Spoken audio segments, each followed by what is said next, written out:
Kilalanin ang pagkatao ni Kiko Barzaga at bakit siya trending ngayon sa Congress. Trending ngayon ang pangalan ng kongresista na siyang kumakatawan sa isang distrito ng Cavite na si Kiko Barzaga. Maingay na pinag-uusapan ng batang politiko dahil sa mga nabasang post nito sa kanyang social media account na mayroon ding kinalaman sa mga ghost flood control project sa bansa at sa mga taong nasasangkot dito. Matapang na nagpapahayag ng kanyang saloobin ng kongresista at walang takot itong nagpahayag ng kanyang kagustuhan na palitan sa speakership si Martin Romualdez. Nabalita lang noong isang araw na nagtungo si Kong Kiko sa opisina ni House Majority Leader at Ilocos Norte Representative Sandro Marcos at hiniling ang suporta nito para maging Speaker ng House of Representatives. Ayon kay Deputy Speaker at Antipolo Representative Ronaldo Puno, pinag-aaralan na ng NUP o National Unity Party na magsampa ng kaso sa House Committee on Ethics laban kay Barzaga. Sa salaysay ni Kong Ronnie, sinabi umano ni Kiko kay Sandro na tatakbo ito sa pagka-speaker at kung ibibigay ang buong suporta nito sa kanya, gagawin niya itong deputy speaker. Ikinagulat naman ito ng panganay ni PBBM at dahil isa itong gentleman, pinabayaan lang daw niya ito. Habang nasa session ang mababang kapulungan, ay nagsimula raw itong mag-ikot at mangampanya sa kanyang pagtakbo. Para naman daw sa mga congressmen na andon sa mismong session hall, naramdaman nilang mali ang ginawa ng kanilang kasamahan at wala ito sa lugar. Nabasa naman ang post ni Kiko sa kanyang social media at sinabing nagkamali lamang si Chairman Puno sa kanyang ikinilos. Chairman Puno is mistaken. I am the one calling for peace. He is too detached from the common people that he became unaware of the lengths an oppressed citizen will go to get justice. Ani naman ni Puno, ang ginawang pinsala ni Barzaga ay hindi lamang sa kanilang partido. Hindi rin ito tungkol sa kasalanan ng isang individual na pinagtutuunan natin ng pansin dahil ito ay code of conduct. I know he is not well, but we cannot allow this behavior to be not responded to. Somebody has to discipline this boy. The damage being done was not only to the party. This is not about the culpability of the individual we are focusing on. It is the code of conduct. Dagdag pa niya, we wish we do not have to do this because we don't want to hurt his mother. But she said she cannot handle her son. We will help her deal with her son para mas maging matino siya. Pero sino nga ba si Kiko Barzaga? Ano ang kwento sa likod ng kanyang matapang na pagpapahayag ng saloobin at kagustuhan na mapalitan ang kasalukuyang nakaupong speaker ng Kamara?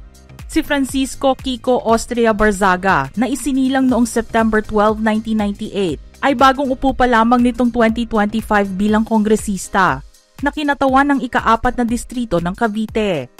Siya rin ang tumatayong Assistant Majority Leader mula July 2025 hanggang nitong September. Miyembro siya ng Barzaga Political Dynasty na nakabase sa Dasmariñas at nagsilbi bilang miyembro ng Konseho ng Lungsod mula 2019 hanggang 2025.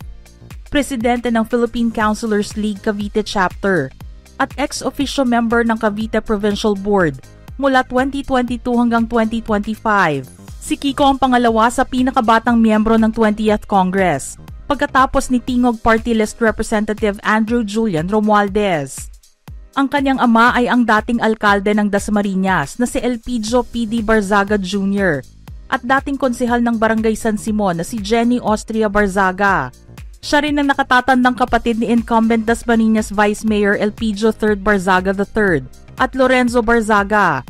Una siyang tumakbo sa politika noong 2019 at 2022 bilang konsehal at itinaas ang kanyang posisyon noong 2025 bilang kongresista dahil sa layuning palitan ang kanyang yumaong ama na si P.D. Barzaga Jr. na namatay habang nakaupo bilang kongresista noong April 27, 2024. Siya kasama ang kanyang ina at kapatid ang nanalo sa halalan. Sinabi naman ni Kiko sa isang post-election interview na wala siyang planong tumakbo para sa mga posisyon sa national level. Ngunit pinuna ng Labor leader at 2025 senatorial candidate na si Luke Espiritu si Kiko at sinabing nanalo lang siya hindi dahil sa kanyang estilo ng pangangampanya, kundi dahil miyembro siya ng isang dinastiya. Nag-viral kasi noong panahon ng kampanya ang kanyang jingle na Lupaypay dahil sa catchy tune nito at associated din si Kiko sa mga alagang pusa dahil siya ay isang animal advocate. Isa si Kiko sa mga sumuporta sa speakership ni Congressman Martin Romualdez sa pagsisimula ng 20th Congress noong July 28, 2025 na pasama sa majority bloc at nahalal bilang assistant majority leader. Pero noong September 10, 2025, ilang araw bago ang kanyang 27th birthday, nag-resign siya sa National Unity Party dahil sa akusasyon ni Deputy Speaker at Party Chairman Ronaldo Puno na gustong patalsikin ang kasalukuyang Speaker ng House. Mabilis niya itong pinabulaanan at lumipat sa minority bloc. Noong taong 2022 naman, gumawa na rin ng ingay si Kiko sa social media at nabasa ang post ng nooy Dasmariñas councilor at pangungutya nito kay Senator Alan Peter Cayetano. Nang mabalita kasi ang pangako ng senador na 10,000 pesos sa bawat Pilipino bilang cash assistance sa mga nangangailangang pamilya, marami ang umasa na maabutan man lang ng tulong na ito. Subalit napako na ang pangakong ito at walang nakuhang 10,000 ang target families. Napanood ang video ni Kiko na may hawak na envelope na may pangalan at mukha ng senador na naglalaman ng 10,000 pesos cash at mensahe sa caption nito na Merry Christmas, Senator Alan Peter Cayetano. Bata man na maituturing si Kiko sa kanyang posisyon, ang ilan naman sa mga naiambag niya sa paggawa ng batas sa ikabubuti ng bansa ay isa-isang nailatag. Isa na rito ang paglilimita sa paggamit ng AI sa social media. Sinabi niyang ito ay paglabag sa copyright at naniniwalang makakasira ito sa industriya ng sining. Isinusulong din niya ang reformang pampolitika para sa party list system. Para naman sa mga mahilig magtapon ng basura sa kung saan-saan. Para sa kanya kung ang nagkasala ay umabot sa ika-50th penalty, dapat silang makulong. At sa mga aabot sa ika-100th penalty, dapat silang makakuha ng parusang kamatayan. Ganito rin ang iminungkahi niyang batas para sa mga animal abusers. At gagawin ito sa pamamagitan ng firing squad. Capital punishment din ang nais niya para sa mga gumagawa ng mass murders at mga mapang-abusong krimen pati na rin ang mga menor de edad na nakagawa nito. At dahil animal advocate siya, sa inspirasyon ng malasakit centers ni Senator Bongo, nais niya na magbigay ng tulong medikal para sa mga pusa at aso at lumikha rin ng malasakit center para sa mga ito. Iyon nga lang, ang panukalang ito ay mag-o-overlook sa existing starvation concerns sa local pound ng kanyang nasasakupang lugar. Nahaharap ngayon si Kiko Barzaga sa ethics complaint, kabilang ang akusasyon ng inciting to sedition at paglabag sa mga panuntunan sa mababang kapulungan na may kinalaman sa kanyang mga post sa social media.